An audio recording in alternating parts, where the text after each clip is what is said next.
ఈ దేశంలో 2011లో జనాభా లెక్కలు చేయడం జరిగింది.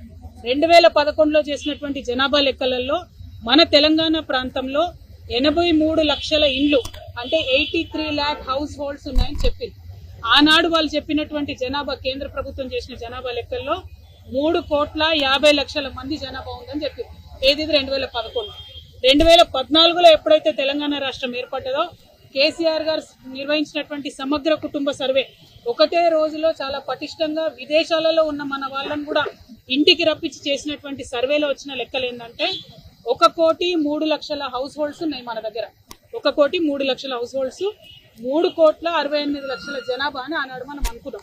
అంటే కేవలం 4 ఏళ్లలో 2011లో పెట్టినటువంటి చేసిన లెక్కల నుంచి 2014లో చేసినటువంటి లెక్కలకే 20 లక్షల ఇండ్లు పెరిగినాయి ఆనాటి. అది పక్కన పెడితే ఇవాళ 2014 నుంచి 2024 సంవత్సరంలో ఉన్నాం. 10 సంవత్సరాల తర్వాత వాళ్ళు లెక్క పెట్టేటప్పటికి ఇది మనం ఉన్న 25లో కానీ వాళ్ళు లెక్క పెట్టింది 24లో.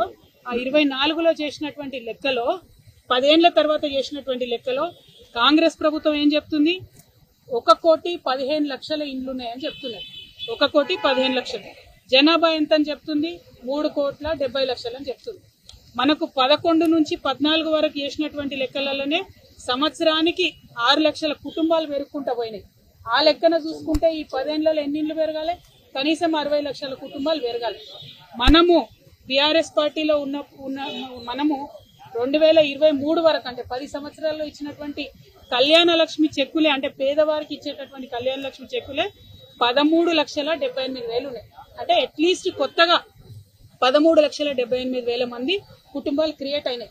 కానీ ఈ ప్రభుత్వం చెప్పే లెక్కలు ఎట్లున్నది? 12 లక్షలు కూడా పెరిగినాయని చెప్తలేదు.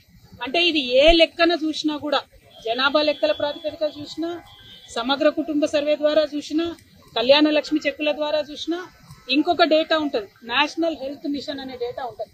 వాళ్ళు 2 ఏళ్లకు ఒకసారి జనరల్ గా దేశమంతా లెక్కలు తీస్తుంటారు, శాంపుల్ చేస్తారు. మొత్తం జనాభా లెక్కలు చేయరు, శాంపుల్ చేస్తారు. అది అథెంటిక్ గా కేంద్ర ప్రభుత్వం డేటా. అందులో కూడా వాళ్ళు ఏం చెప్తారంటే 50 నుండి 52% బీసీలు ఉన్నారు తెలంగాణలో అని వాళ్ళు చెప్తుంటారు ప్రతి 2 ఏళ్ల కోసం. కానీ ఇవాళ ఈ ప్రభుత్వం ఏం చెప్తుంది?